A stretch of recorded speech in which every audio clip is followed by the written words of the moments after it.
Саламатсызбы Алтын мырза, мына бүгүнкү күндө биздин коомчулукта бир элдер үчүн бир сырдуу нерселер, көрүнүштөр болуп атат деп айтсак болот.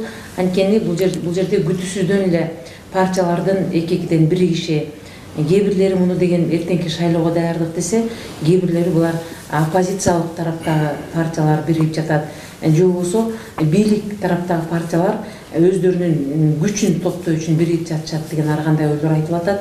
Мына жакында эле сиздин дагы бир бул партияңыз Адахан Мадумаровдун Бүтүн Кыргызстан партиясы менен чогуу бир багытта иш алып барууну көздөп бириктиңиздер. Ушул боюнча коомчулукка болгон чындыкты кыскача маалымдап айтып берсеңиз. Негизинен саламатсыздарбы. Бул партиялардын биригүүсү бул мыйзам ченемдүү көрүнүш. Негизинен келерки шайлоо, эмки шайлоого караганда бир топ башкача болот. Бул шайлоодо көпчүлүк күчтөр, көп партиялар биригүү процесстери жүрүп атат. Себеп дегенде элдин уже көз карашы мурдагыдан бир топ азыр өзгөрдү. Азыр шайлоо бир топ башкачараак болот. Ошон үчүн көп партиялардын кошулуп бурдагыда 29 партия чыккан болсо, мүмкүн мында азыраак чыгышы мүмкүн. Көп күчтөр биригип бир ийгиликке жетели. Атаандаштыктын бул күчтөнүшү деген жакшы көрүнүш, бул жакшы нерсе негизинен. Бул эки партиянын сунушуна кимден сунуш түштү? Бул эки партиянын сунушуна негизинен биз көп партиялар менен сүйлөштүк. Бүтүн Кыргызстан менен, дагы башка эмгек менен, дагы көп күчтөр менен, жалпы партия деле эмес, жалпы мындай бизде Кыргызстанда башка мындай күчтөр дагы бар. Бир топ болушуп өзүнчө личностьтер бар. Бүт ошолор менен баары менен ар түрдүү переговорлорду жүргүзүп аттык. Бүтүн Кыргызстан менен сүйлөштүк. Бүтүн Кыргызстан менен бир топко чейин жарым жылдан ашык сүйлөшүүлөр болду. Мына жакындап калды. Кудай буйруса жакында съезд өткөзгөн турабыз. Ошол съездде бир акыркы биригүүбүздүн жыйынтыгы болот. Кудай буйруса шайлоого чогуу барабыз деген ойлойбуз. Дыйкан эмгекчилер, пактачылар жана тамекичилер партиясы дагы өзүнүн билдирүүсүн жасады, сиздер менен кошо бир болобуз деп. Ондан башка дагы күчтүү партиялардан, же болбосо элге белгилүү партиялардан да силерге кошулабыз деген сунуштар түшүп жатабы, же азырынча эки эле партия турасыңарбы? Азыр дагы ошондой жана айтып кетпедим, көп мындай личностьтер, көп майда дагы партиялар бар, бир 5-6 партиялар менен дагы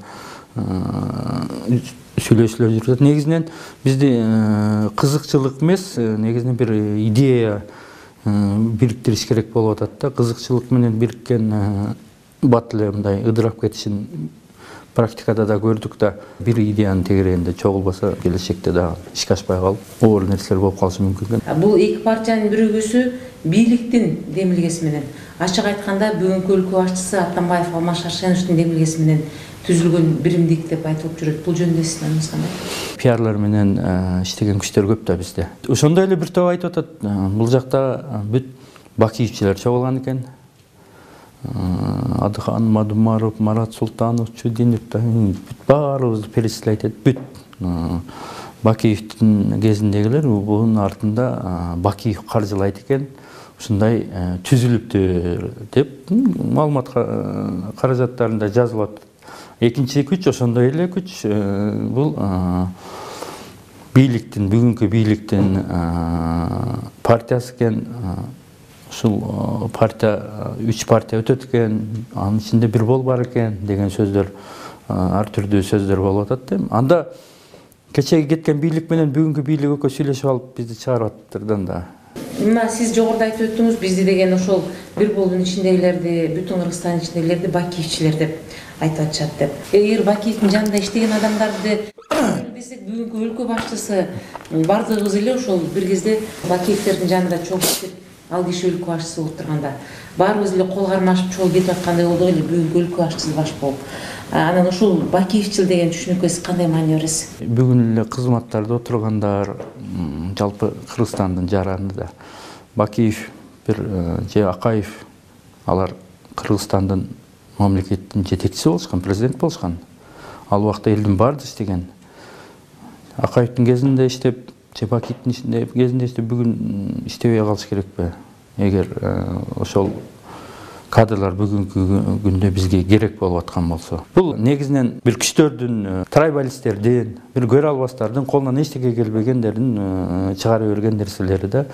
Же Бакиевчил, же Акаевчил, же бүгүнкү же временный правительствонун адамдары деп бөлөт, же бир түшүндүктүү бөлүшөт, же партия бөлүшөт, же урууга ушуну колунан келишинче ушинтип ар түрдүү бөлүп жармай нерселер болот да. Мен мындан эч кандай бир жыйынтыкка келбейбиз. Наоборот, ушундай сөз таркаткан, ушундай сүйлөгөндөрдү өз убагында тазаланышыбыз керек. Мындайларга башы көңүл бурбай, биз алдыга карап жылышыбыз керек го негизинен. Көп эле ушу саясатчылар же депутаттар ушуну айтканда, бирөөнүн бизнесмен экендигинин, дагы бирөөнүн деген башка бир нерсе менен алектенгенин, жобосу дагы бир саясатчы мурда маданияттын кызматкери болгондугу жөнүндө бир өздөрүнүн жүзү бар ар кимисинин. Бул жерде көбүнчө сиз жөнүндө айтылганда, ал киши деген кара дүйнөдө жашаган адамдар, же болбосо элди коркутуп, бүркүтүп акча табуу жолунда жашаган адамдар. Ошолор менен сизди байланышы бар, ошолор менен чектеш, түштүк жергесинде бул кишинин өзүнүн ошондой салмагы бар деген сөздөр көп айтылат. Буга сиз кандай ой бөлүшөсүз? 20 жылдан бери спортсмендерди колдоп, буларды бир жакшы жолго үндөгөн, наоборот, ошол каралар менен мен күрөшүп атам. Эртең кара болуп кете турган балдарды мен наоборот жумуштарга орнотуп, аларга бир стимул берип, келечекте окутуп, ушундай эки жака поездкаларга аларга бир мирди көрсөтүп, мындай чоң жардамдарды кылып келатам дагы. Мен ушундай сөздөргө калып калган жеринен мен аларга көңүл бурбайм негизинен. Ал деген ушакчылардын бир өзүнүн мурдун көргөн, мындай 2 метр ар жакты көрө албагандардын ошол кишилердин сөздөрү негизинен. Бүгүнкү күндө биздин өлкөдөгү сөз эркиндигине сиз кандай баа бересиз? Негизинен бул сөз эркиндиги буга чейин эми жанагы мурдагы бийликтер мезгилинде кысымга алынып келген болсо, бүгүнкү күндө ошондой эле кысымга алынып аткандарын биз байкап турабыз. Журналисттерди же СМИ өкүлдөрүн да мындай. Бул деген уже бул контроль кылганга болбойт. Контроль кылганга уже мүмкүн эмес. Ар бир жаран, ар бир телефон көтөргөн киши бүгүнкү күндө уже СМИ. Ар биринин телефонунда камерасы бар. Бүт жер, любой жерден тартып, жана социалдык сеттерге салып маалымат бере алат.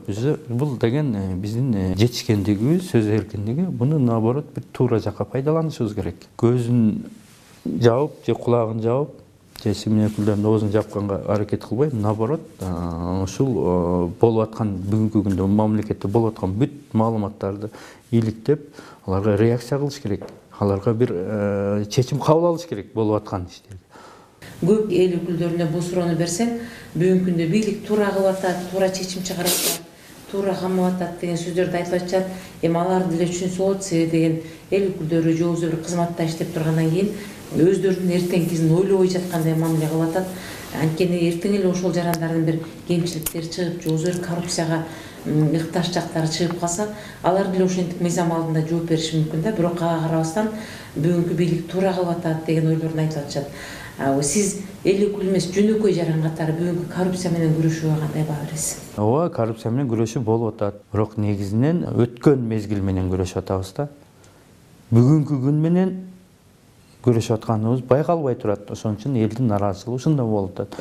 Себеп дегенде өткөн мурдагы бийликте иштеп кеткендерди, например, ушулардын артынан ушул мезгилде кылган экен деп коррупцияга күнөөлөп, бүгүн, например, кылмыш иштин ачып, макул, алар жооп берсин. Убагында эгер такталган болсо, соттун чечими менен жооп берсин, камалышсын, ошол урдагандардын ордуна коюшсун.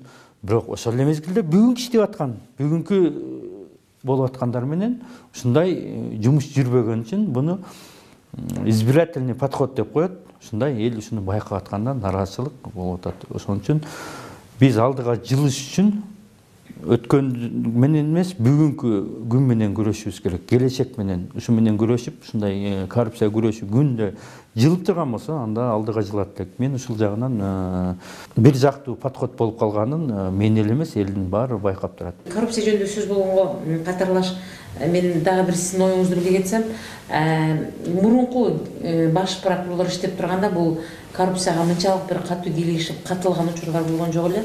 Мына бүгүнкү күндө экс баш прокурор Аида Жеңишбекованын учурунда коррупцияга байланыштырып камоо же болбосо жазалоо жагы абдан күч алды эле.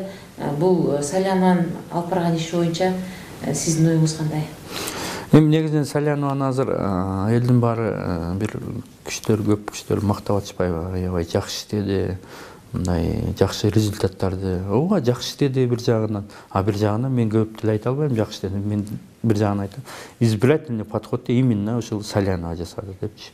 Бүгүнкү күндө иштеп аткан коррупция менен күрөшө албайт. Өткөн күнү критикалашчы, өткөн күнү болгон иштерди чукулаш бул негизинен эң оңой да. Болуп аткан алдын ала турган нерселерди жасаш керек да. Негизинен биз алдыга жыл үчүн бүгүнкү күн менен бүгүнкү болуп аткан бүгүнкү бюджетибиз, бүгүнкү канча сарамжалып пайдаланып, кимдер каяктан ырдап атат, эмне болду? Ошону менен күрөшүшүбүз керек да негизи. Ал колдорунан келбейт дагы өткөн менен күрөшүп дагы деле мурдагыдай эле подход болуп атат. Бүгүнкүлөр урдай берсин, алар убактысы келгенде жооп берет. Андай болбойт да. Бардыгы бирдей жооп бериш керек. Өткөнкүлөр да жооп берсин, бүгүнкүлөр эртеге коррупция кылам деп, жасайм деп даярданып аткандар дагы ошого бөгөт тосушубуз керек да. Ошолорго бүгүнкү күч органдары, башкалары ушул коррупцияга каршы схемаларды бир бүгүнкү жүрүп аткан ошол эле Ширсовдун же башканын бардыгы бүгүнкү күндө иштеп атат деп элдин баары эле айтып атпайбы? Бүт ошол эле схемалар ошолор кайсыл жерден бүгүн ачылды? Мен бир жерден байкаган жокмун. Экс шаар башчысы Нариман Төлеев менен андан кийинки экс шаар башчысы Иса Өмүркуловдун экөөнүн статьялары бирдей эле болуш керек эле коррупция боюнча. Иса Өмүркуловдун боштондукка чыгып акталып кетиши, Нариман Төлеевдин бүгүнкү күндө убактылуу жайда кармалып турушу коомчулуктун аябай көп кызыктырат да, эмне үчүн мындай болуп калды депчи. Буга сиз кандай ой бөлүшө аласыз? Жалпы эл мындай байкайт да, көпчүлүгү көп деле статьяга эметпейт да, мындай сравнивать этет, ким кандай иштеди. Например, Төлеев бир убагында жалпы элдин ишеничине мындай кирип жакшы бир жумуштарды жасалганы бул жалпы Бишкектин жарандары бүгүнкү күнгө чейин айтып атат да. Ооба, Төлеев жооп берсин. Төлеевден кийинки келген мэрлер андан жакшы жумуш жасап, чоң иштерди андан бир 10 эсе жакшы бюджетин көтөрүп, шаарды бир гүлдөтүп үлүп, анан кийин вот иштеген мындай болот. Урдаган үчүн мурдагы мэрди биз отургуздук. Бүгүнкүлөр мынтип иштеп атат десе, анда эл колдомок. Тескерисинче Төлеевден кийинки келген мэрлер Төлеевдей иштей алган жок да. Эл ошону айтып атат. Иштегенди камап атасыңар. Бүгүн иштебегендер мынтип атат. Бүгүнкү мэр, например, аябай нараазычылык көп. Ошондой подход болуш керек. Мурдагы мына иштегенден кийинки иштеген аябай жогору иштесе, анан кийин мунун урдап, мындай жумуштарды кылбаган үчүн бүгүн жооп берип атат десе, эл ишенет. Эмгек партиясынын бүгүн сизге да кошулат экен деген маалымат бар. Муну тастыктайсызбы же азырынча белгисизби? Жок, азырынча белгисиз. Эмгек партиясы менен бир топ жолу сүйлөшкөнбүз. Алар дагы бир ойлонуу процессинде, биз дагы көз караштарыбыз туура келген болсо, эмгек менен эле эмес, башка партиялар менен дагы кошулганга негизинен күчтөнгөнгө биз даярбыз. Сизди көп жана соц пакеттерде социалдык жактан кем каржы жанагы кароосуз калган балдарбы же болбосо эми каржыга муктаж үй бүлөлөрбү, жашоо шарты начар жана жетим балдар үйү, ошол жактарга да жардам бергениңизде, ошондой эле жана биздин улуттук улак оюнун абдан жогору деңгээлде өткөргөнүңүз жөнүндө угуп жүрөбүз. Булардын баарын каржыны каяктан аласыз? Жеке бизнесиңиз эмне менен алектенесиз? Мен негизи депутаттыкка чейин жеке өзүм бизнес менен заниматься эткенмин. Ал бизнестерин бүт өткөзүп бергенмин убагында. Аны менен инилерим, досторум азыр бүгүнкү күндө иштешип атат. Ал жактан болгон каржыдан мен анча-мынча өзүм эмемди алып ушундай иштерди жүргүзүп атам. Кыйналгандарга же бир сөзсүз эми депутат болгондон кийин жардам сурагандар негизинен көп болот. Баарына жардам бере албайсың. Карап туруп аябай муктаж болгон бир убакыттарда ошолорго колдон келишинче жардам берип, анан мына улуттук оюндарды же башка бир кыргыздын бал улуктарын дайым ушуга сторонникмин да, негизи сактап, ушуларды даңазалаганга ушундай жумуштарды жасап жүрөбүз. Жыл жаңы эле жаңырып башталып келе жатат. Быйылкы жылыбыз кой жыл экен. Бешикте төрөлгөн баладан тартып бир карыган аксакал аталарыбызга чейинки бүгүнкү күндө өлкөбүз өнүп кетсе экен, эл жакшы жашаса экен деген жакшы бир тилек менен жашап атасыз. Сиздин жаңы жылга кыргыз элине болгон каалооңуз кандай? Биз аябай оор мезгилде турабыз. Оор жыл болгон турат. Негизинен экономиканын көрсөткүчтөрүнө таянсак, жалпы элдердин жашоосунун эмесине таянсак бир аябай. Бирок ошол эле мезгилде биз сөзсүз жакшы дешибиз керек. Жакшы жыл болсун, ийгиликтин жылы болсун деп. Биз кыргыз негизинен бата бергенде деле, тос айтканда да кыргыз башкача айтабыз. Туулган баланы бир кыргыздын атын чыгарган жигит болсун, уул кыздардан болсун, үй бүлөнү тоюнда деле келечекте кыргыздын атын чыгарган үй бүлөнү ушундай нерселерди айтабыз. Айырмабыз ушул да. Биз жакшы тилек менен, жакшы мындай алдыга умтулган элбиз. Негизинен Кудай буйруса мындай кыйынчылыктардын далайын кыргыз жеңген. Бул дагы бир өткөн мезгил, мындан дагы жакшы өтүп кетебиз деген тилектемин. Ушундай жакшы жыл болсун.